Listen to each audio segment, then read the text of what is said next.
దిగులు భయము చెంది మనము ఏడుస్తున్నామా?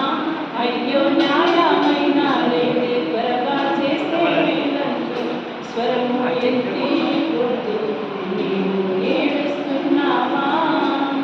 కుమార్తెలు న్యాయం కోసం పోరాడి గెలిచిరి, బంధువులు ఎవరు తమ పక్షాన నిలువక యెహోవా వారి ఇది కుమార్తెలు న్యాయం కోసం పోరాడి గెలిచిరి, బంధువులు ఎవరు తమ పక్షాన నిలువక యెహోవా వారి పక్షాన న్యాయము తీర్చెను.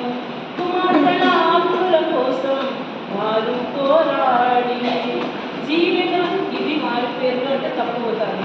జీవ గ్రంథములో చిరస్థాయిగా నిలిచేను వారి పేరు అనేది ఆడకపోయినా